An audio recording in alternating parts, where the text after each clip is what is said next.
So we are in our second week of our series, Wisdom. And there's a million things that we could literally talk about on a Sunday morning.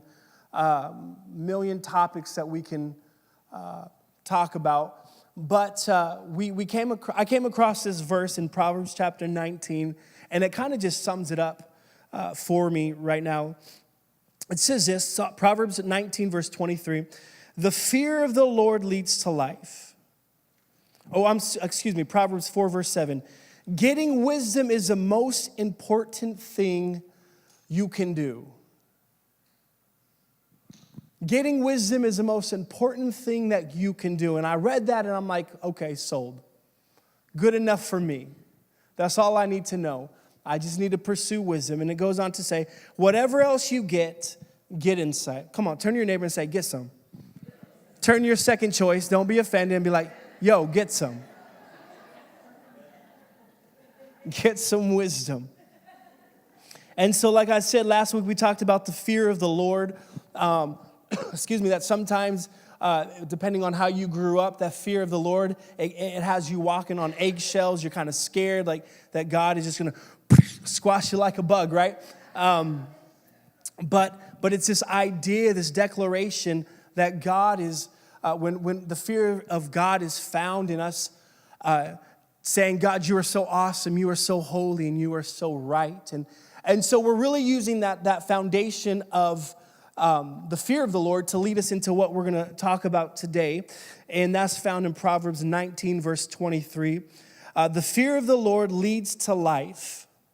Then one rests content, untouched by trouble. The fear of the Lord leads to life. Then one rests content, untouched by trouble. How many of you guys would love to just rest content? This morning we're talking about how we rest content.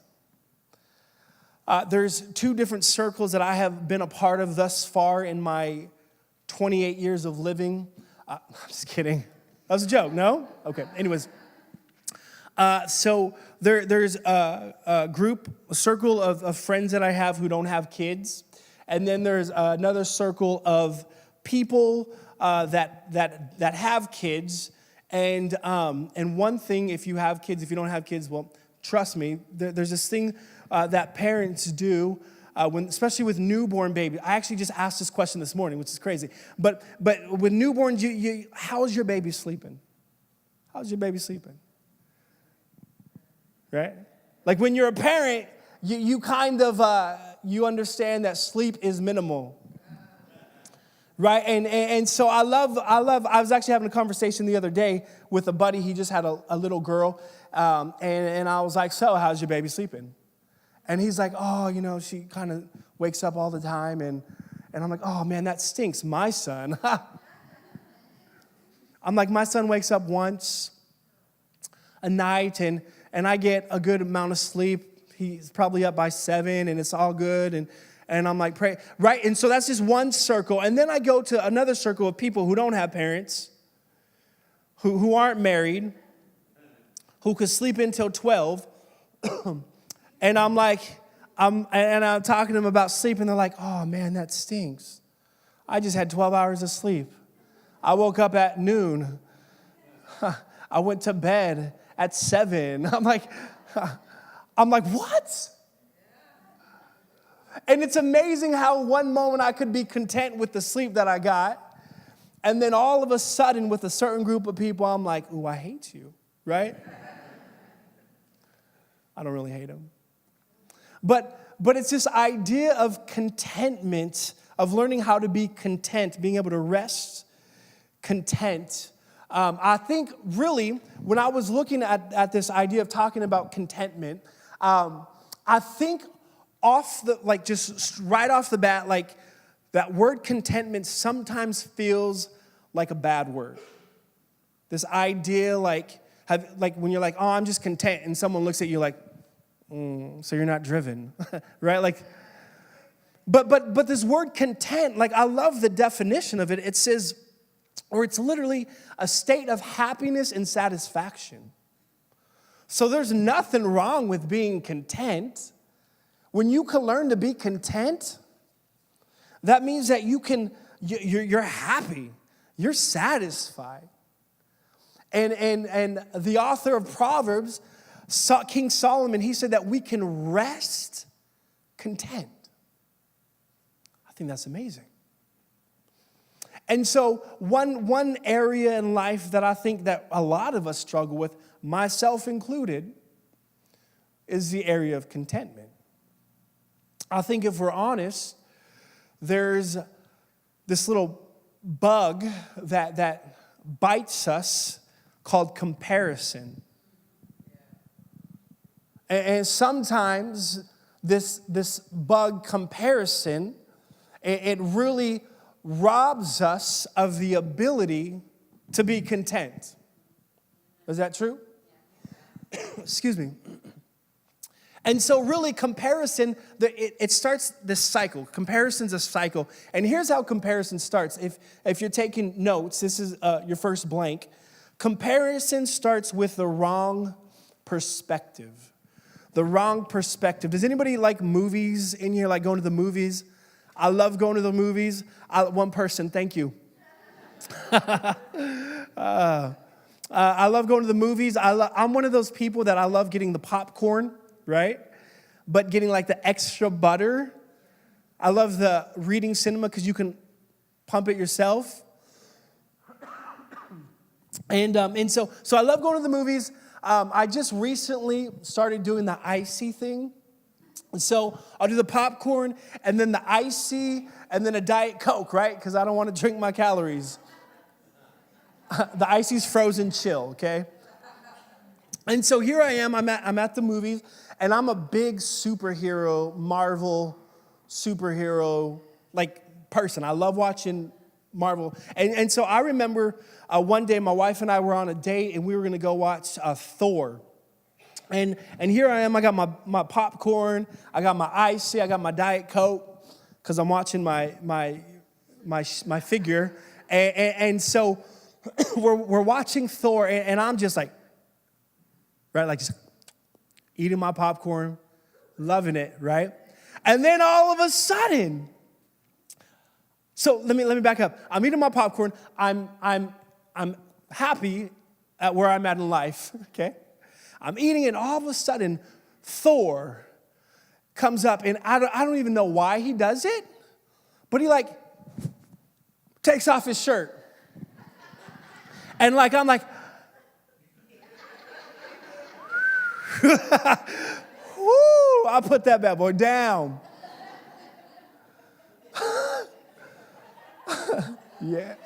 Yeah. I'm like, I bet you Thor never ate this. Like all of a sudden, like I'm pushing it. But it's amazing what perspective does with your contentment. I was completely fine until I looked at the screen and saw this guy with a 12-pack and a tan. And I was like, See, what comparison does, the first part of comparison, is it makes you believe what you have is not good enough. It makes you feel like what you have is not good enough. And when that happens, when you begin to look and begin to believe that what you have is not good enough, then the second cycle of comparison kicks in, and it's this: the wrong presumption. That's number 2. And here's what that says. It says, all I need is this one more thing, and I'll be happy. So comparison, it starts with the perspective that what I have is not good enough. But, number 2, the presumptive is, if I only had that, then I will finally be happy. Right? We see that all around billboards and ads and marketing. You're one happiness away from, or you're one car away from happiness. You're one decision away to being the happiest you've ever been. You're one more. And it really gets us to think and to feel like, man, I know I'm missing something. I know what I have is not enough. And maybe, just maybe, if I get this one thing, maybe I'll be content.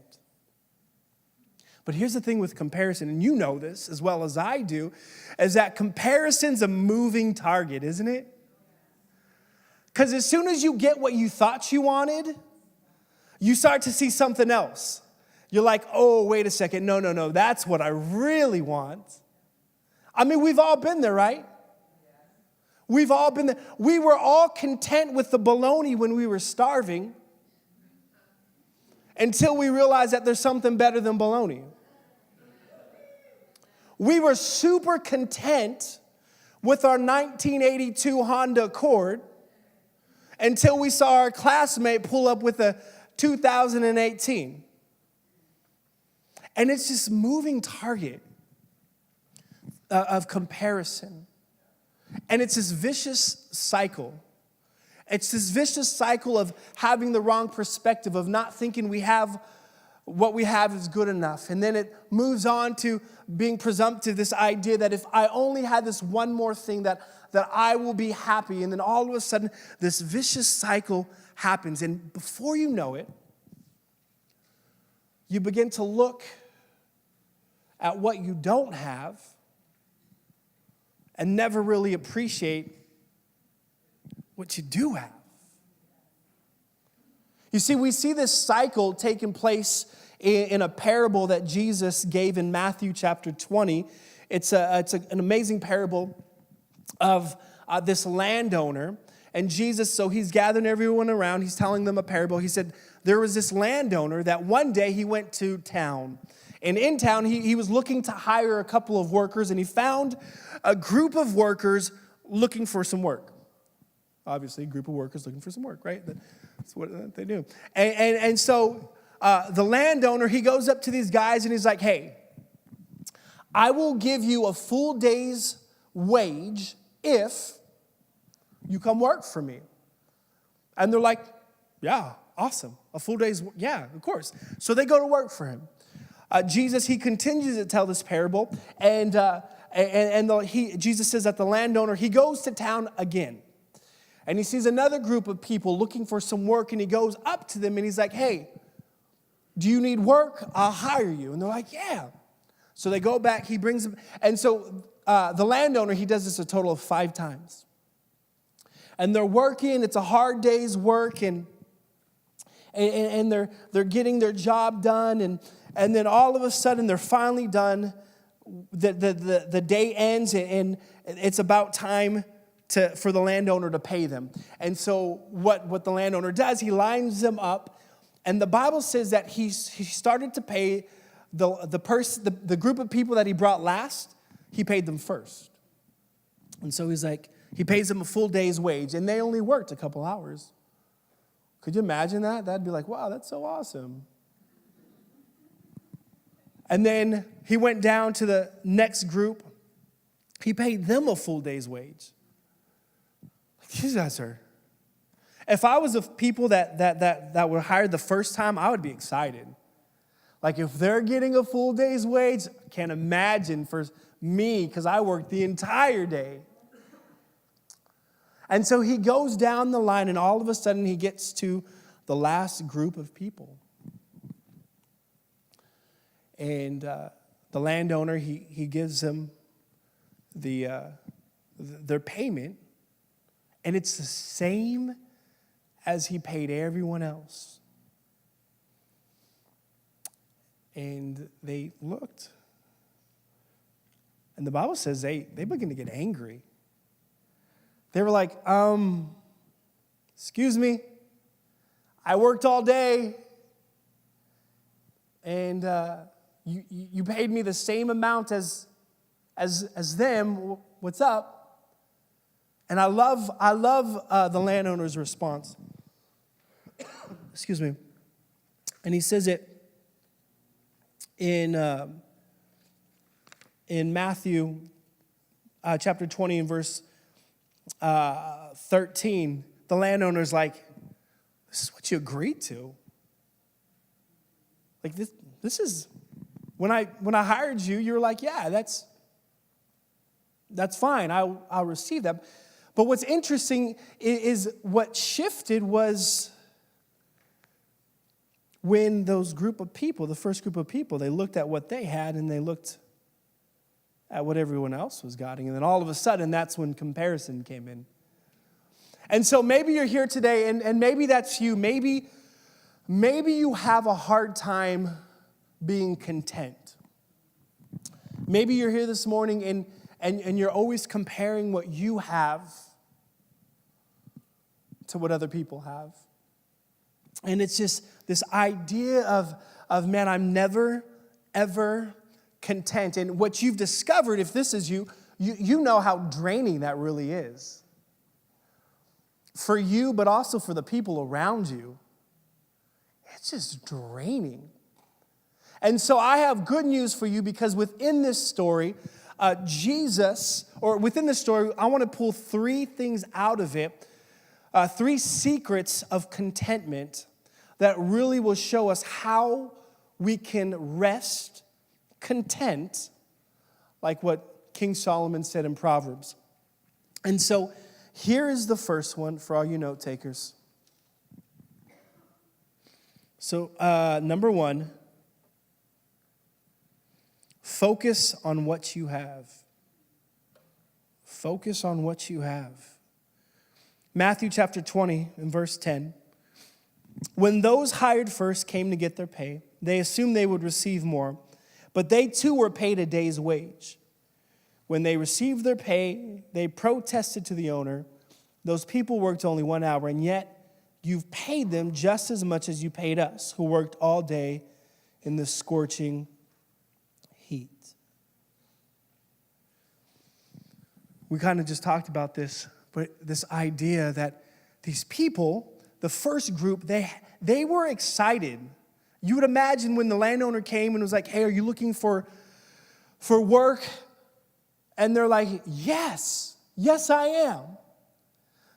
Like, if that was me, I'd be excited.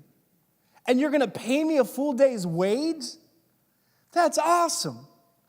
I'm excited.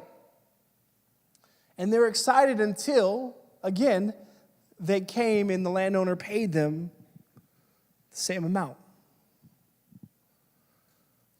There's so many times in my life personally where I'm not looking at what I have.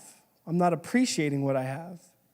Because rather than me looking down in my hands, I'm always like, looking like that.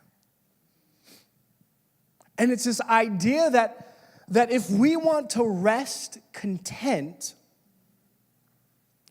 we have to learn, we got to understand that we can't shift our heads. We got to be looking at what we have. Now, I get it. There's some of us in here, there's different levels of stuff that we have, right? Like, I get it. I understand. But I think even in its simplest form, we can be appreciative. We can be content with the small things. With what we have. And just trying to understand and trying to be okay with focusing on what we have. On what we have. And here's number 2. Y'all are going to get out early today. Whew. Number 2. Understand that it's all God's. Understand that it's all God's. My screen out here is broken, so I got to look up here. Understand it's all God's. Matthew, continuing on this story, verse 13. He answered one of them, "Friend, I haven't been unfair. Didn't you agree to work all day for the usual wage? Take your money and go. I wanted to pay this last worker the same as you. Is it against the law for me to do what I want with my money?" I love that. The swagger of the landowner. Can I do what I want with my money? Should you be jealous because I am kind to others? Because I am kind to others. Here's with my kids and my daughter. she's at this age now where she's just wanting what her brother has. And so it's this hard thing because she's always like, she says something along the lines of like, but it's not fair. I'm like, I'll tell you what's not fair.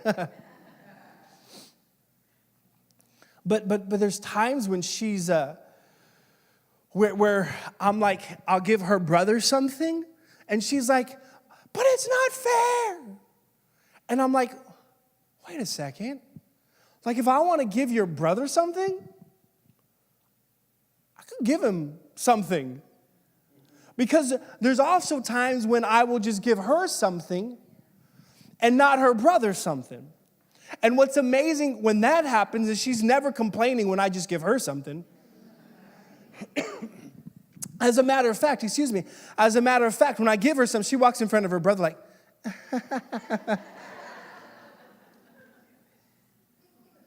yeah, that was my wife.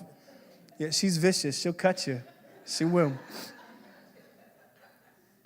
But it's this idea, this is exactly what's happening in this story. The guys of the first group were like, hey, this is unfair. This is not right. We worked all day, and you paid us the same amount as people that just worked a couple hours. What's going on? And I love the response of the landowner. He's like, hey, it's my money. If I want to do it, I can do it. And then he ends with, because I'm kind. See, here's what we understand about parables in the Bible. Jesus, he spoke in parables, but with parables, there's always two constant themes in every parable. There's God, somewhere in the parable, and then there's us in the parable. So in this parable that Jesus is talking about now with the landowner, guess who the landowner is? God. And guess who we are? We're the workers. And see, that makes so much sense to me now, because how many times has God blessed, #blessed someone else, and we're looking over at them being like, God, what are you thinking? God, they don't even go to church. God, how are you blessing them? They don't even tithe.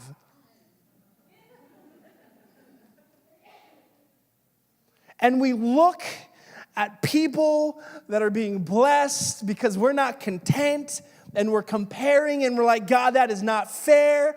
And here's what I love, because God owns it all. He says, hey, I can do what I want. He said, this is my stuff. I own it all. And so if I want to give so-and-so something, I will give it to them. And guess what? You can't do anything about it. And part of me is like, oh, that's okay. But a big part of me, I'm thinking about this. And I'm like, God, they don't, like, I don't think they deserve, I deserve it, God. Like, I'm slaving for you, pastoring a church of people to love you.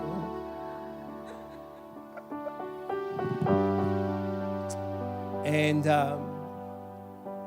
God's like, hey, it's my stuff. It's my stuff.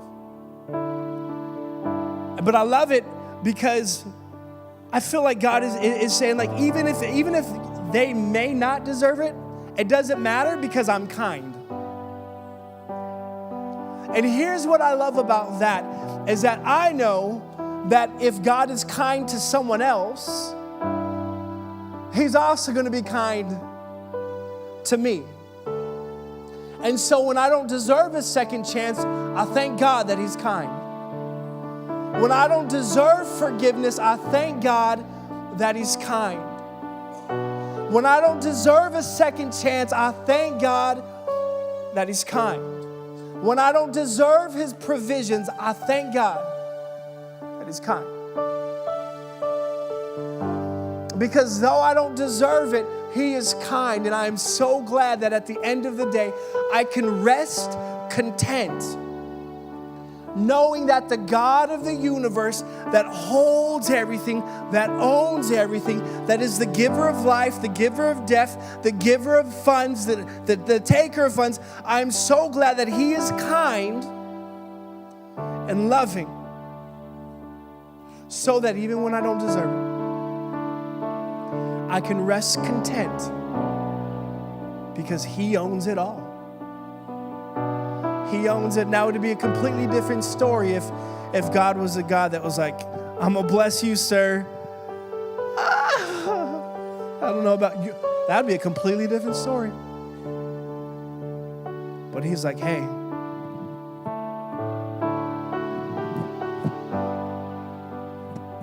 I'm going to make it rain.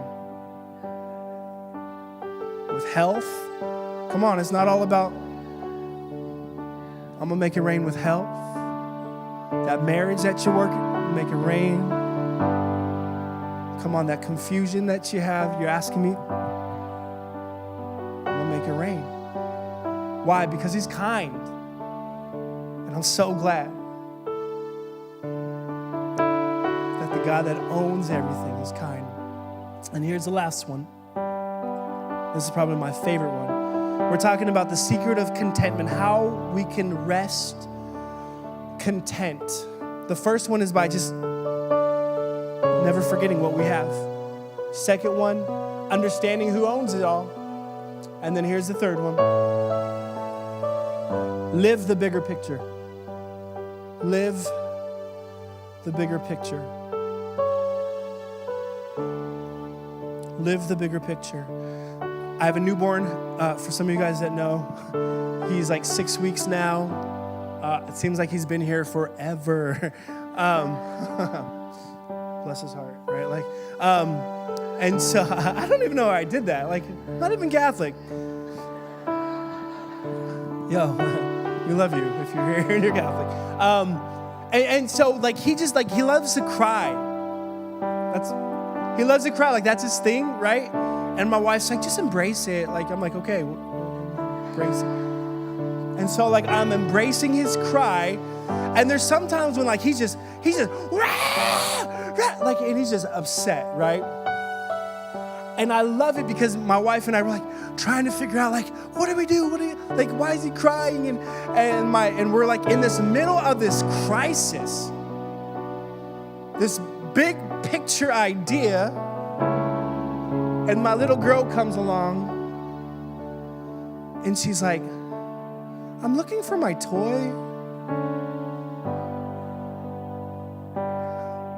Really? Yeah, Daddy, have you seen my toy?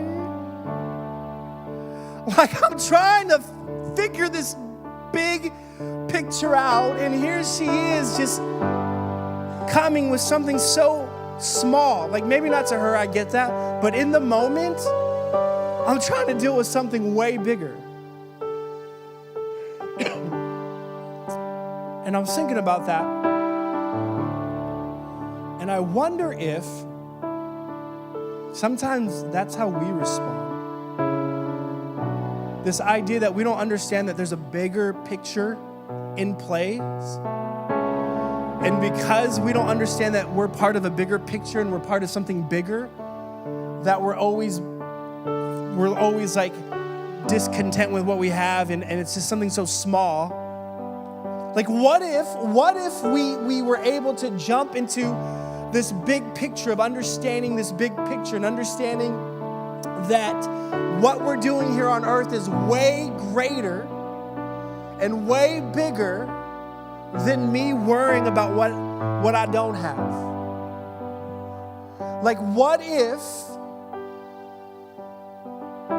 What if I can take hold of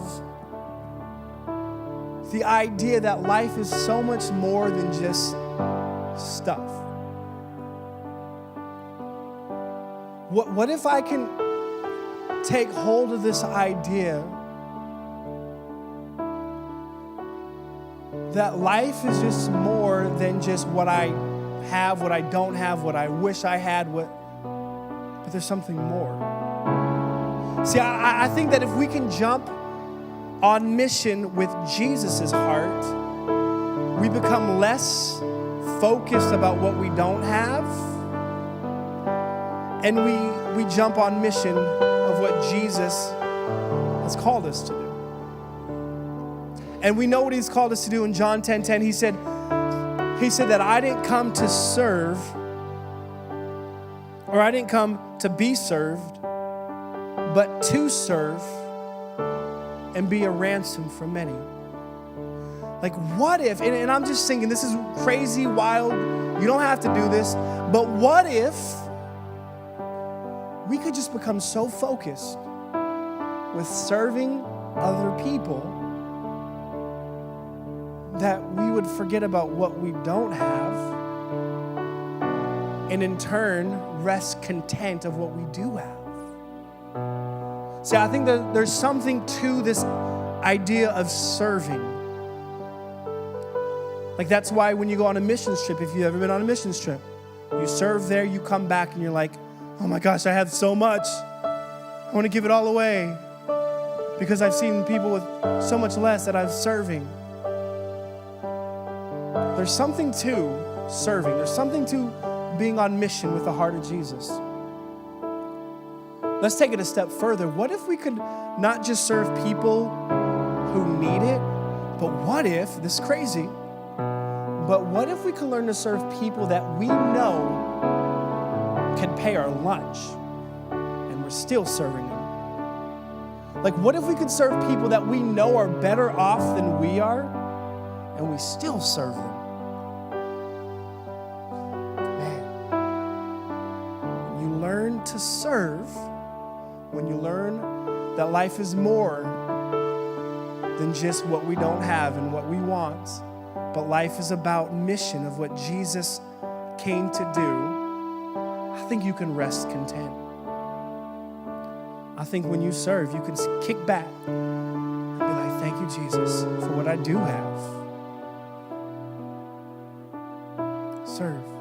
So how do we unlock this? 3 ways. Again, I'm going to go right through them. Focus on what you have. Understand it's all God's, and live the bigger picture.